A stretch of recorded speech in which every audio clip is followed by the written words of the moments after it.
Bom dia! Hoje chegou o dia de geografia. Gente, seguinte, hoje a gente vai ver tempo, clima e vegetação, tá certo? Vamos nos preparando como sempre, nosso material por perto, tá bom? Vamos começar a nos concentrar, iniciando uma oração, tá bom?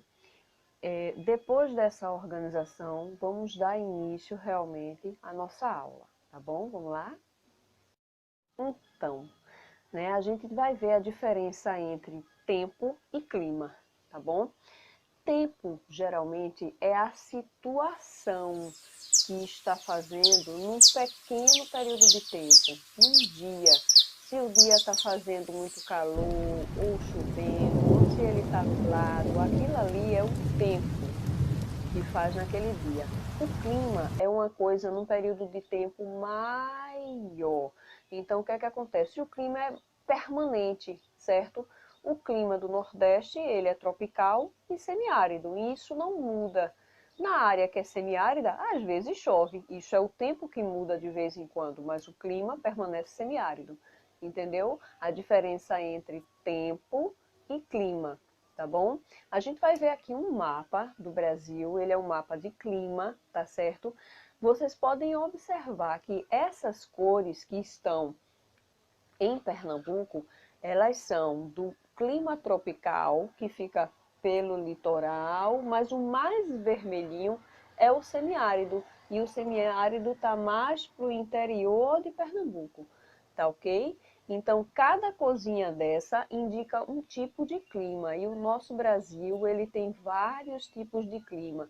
Para o lado norte, ele tem climas mais tropicais úmidos. E para o lado do Nordeste, ele é mais quente, tá bom? Então, muito variado. Para o Sul, mais frio. E assim vai, tá certo? São vários climas que existem no Brasil. E cada cozinha dessa é um tipo de clima. E agora, nossa vegetação, né? A nossa vegetação, o que é vegetação? Vegetação são os tipos de vegetais que existem em determinada área, dependendo do clima, da altitude, tá certo? Se tá frio, se tá calor, se é frio, se é um local mais úmido. Então, aquilo é propenso a aparecer vegetais de uma mesma espécie, a ter grandes áreas com o mesmo tipo de vegetação. Tá certo? Então, a gente vai ver agora os tipos de vegetação que predominam mais no Brasil, tá bom? Vamos lá? Bem, gente, as florestas tropicais e equatoriais, os manguezais, os campos, os cerrados, a caatinga, são exemplos de tipos de vegetações do Brasil. O cerrado é uma vegetação formada por campos com árvores pequenas, elas são baixas e têm um tronco meio retorcido. No interior do nosso estado, a gente tem cerrado, no centro do Brasil também tem cerrado, tá certo? O clima é geralmente quente e semiárido, tá? A caatinga é uma vegetação formada com plantas que têm muitos espinhos, tá? E folhas grossas, porque nesse local tem muito pouca água. Então essas plantas, elas armazenam água como cacto, tá bom? Essa vegetação, ela precisa de pouca água para sobreviver. Então, no semiárido brasileiro, na época da seca, a caatinga predomina, tá ok?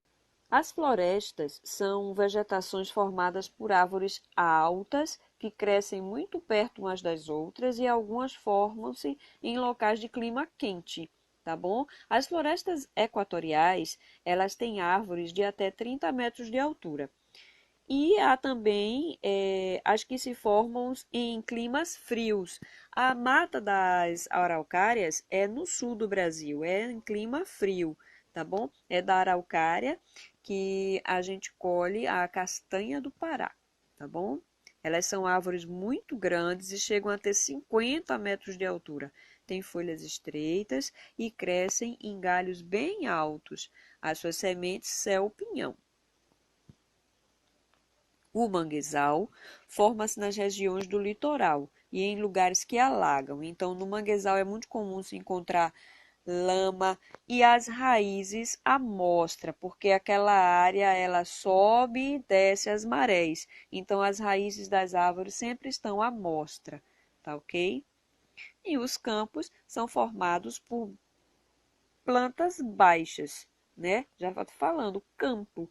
Neles predominam capim, existe campo para alimentação do gado, tá bom? No sul do Brasil tem muitos campos, nos pampas, como se fala, existem muitos campos, tá ok? Isso foi um pouco da nossa vegetação, gente.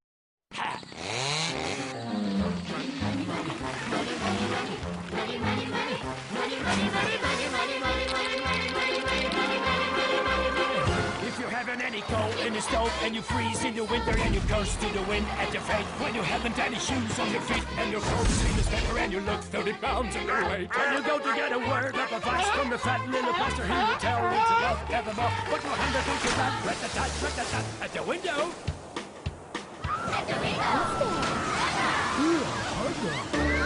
See how love flies out the door. For money makes the world, the world, the world.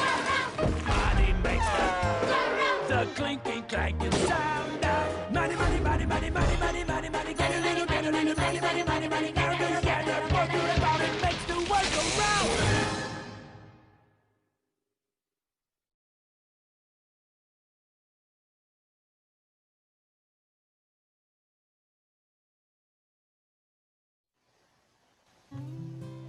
Bonzinho o vídeo, né? Meio maluquinho, talvez, mas muito bom. Esse vídeo foi feito por um adolescente do 8º ano e ele nos mostra que, de certa forma, pode voltar para o homem tudo que ele faz contra a natureza. A exploração desenfreada da madeira, a poluição dos rios, as geleiras derretendo, e faz mal para os animais, faz mal para o homem em um efeito cascata, né? Isso tudo é para a gente começar o nosso estudo sobre recursos naturais, tá certo? O que são os recursos naturais?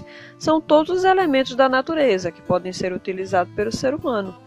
O ar, o solo, a água, minerais, animais e plantas, tá certo? Os recursos naturais, eles podem ser renováveis e não renováveis. Os renováveis são o que, depois de serem usados, eles podem ser recuperados, com ou sem a ajuda do ser humano. Tipo, os animais criados pelo ser humano, a luz do sol, a água, o ar, são recursos renováveis, tá certo? A água é um recurso natural renovável, né? Pois as chuvas devolvem ela ao ambiente. No entanto, a água potável é um recurso em falta, pois apesar de a superfície terrestre ser coberta por 3/4 da água, a maior parte desse volume é salgada, portanto é imprópria para o consumo humano, né? Muitos rios, lagos e outras fontes de água potável vêm sendo poluídas por esgotos domésticos e indústrias, e por isso, em muitos lugares, se convive com falta de água. Por essa razão, o uso racional do recurso natural é importante. Assim, mais pessoas terão acesso à água potável. Tá ok? Os recursos não renováveis são os recursos que não podem ser repostos depois de retirados da natureza, retirados do ambiente, porque esses elementos eles não se formam novamente e demoram milhares de anos para se desenvolver. Assim, uma extração em larga escala pode causar esgotamento desse recurso. Os exemplos são carvão mineral, petróleo, minério de ferro e os metais e as pedras preciosas, né, como ouro, diamante. Entretanto, para que a humanidade continue a explorá-los de maneira responsável, isso significa não consumir mais recursos naturais do que o planeta é capaz de repor. O ser humano retira da natureza tudo o que precisa para a sobrevivência: a luz do sol, as plantas, os animais, o solo, a água, o ar. Esses elementos essenciais garantem a perpetuação da humanidade na Terra. Há muito tempo o ser humano foi percebendo que esses recursos naturais poderiam tornar sua vida mais fácil e confortável. Desenvolveu aparelhos capazes de aproveitar as forças dos ventos, da água, para o manejo do solo. As riquezas do solo, por exemplo, são exploradas tanto na superfície, em atividades agrícolas, quanto em suas camadas mais profundas, que é o subsolo, na extração de minerais, ferro, níquel e ouro. O ar é utilizado por diversos seres humanos que, por meio da respiração, retiram dele o gás oxigênio. Não é de hoje que o vento, isto é, o ar em movimento, é aproveitado para movimentar máquinas inventadas pelo ser humano. Entre as invenções estão o moinho de vento, o catavento e as embarcações. A água é fundamental para o uso doméstico, higiene e alimentação, na agricultura, irrigação de lavouras, em vários processos industriais e como via de transporte. Além disso, a água pode ser transformada em energia. Sua força é utilizada para movimentar máquinas e para gerar eletricidade nas usinas hidrelétricas. Os animais também são utilizados pelos seres humanos em seu dia a dia como fonte de matéria-prima para a fabricação de sapatos, bolsas, roupas e ainda são usados na alimentação humana. As plantas são fontes de alimento e matéria-prima para a construção de casas, móveis, tecidos, remédios e produtos de beleza. O ser humano pode explorar o ambiente sem destruí-lo. Para isso, os recursos naturais devem ser protegidos e conservados, do contrário, irão se esgotar ou ficar impróprios para o uso. A água é fundamental para a sobrevivência dos seres vivos. Para preservar os recursos hídricos e garantir o acesso à população à água, não devemos desperdiçá-la, nem despejar lixo ou dejetos em rios, córregos ou riachos. O solo é um recurso natural extremamente importante. É nele que se cultivam várias espécies de plantas, que serve de alimento para muitos seres vivos. Para um solo ser produtivo, ou seja, para produzir colheitas abundantes, ele deve ser bem cuidado. Arar a terra, para deixá-la fofa, adubar, irrigar, drenar, são alguns dos métodos para torná-lo fértil e adequado para o plantio. Não se deve fazer queimadas, pois elas destroem grandes áreas cobertas de vegetação e contribuem para o empobrecimento do solo, eliminando nutrientes importantes para o crescimento das plantas. A conservação das florestas e o reflorestamento das áreas desmatadas são medidas que ajudam a proteger a natureza. Os animais também precisam ser protegidos e bem tratados, para que não corram risco de extinção ou contraiam doenças. Então, pessoal, essa é uma aula revisionada, ou seja, essas aulas já foram vistas, vocês estão revendo hoje, porque é o assunto das atividades avaliativas, tá? Os exercícios são no caderno e eu vou passar no grupo para vocês as questões, tá ok? Então, vamos dar uma estudada, porque a próxima aula de geografia já vai ser a atividade avaliativa. Então, vocês dão uma olhada na aula revisionada, fazem os exercícios, olhem também os exercícios do livro, para não ficar tão perdido na hora de resolver, tá bom? Tchau, beijo, até a próxima aula.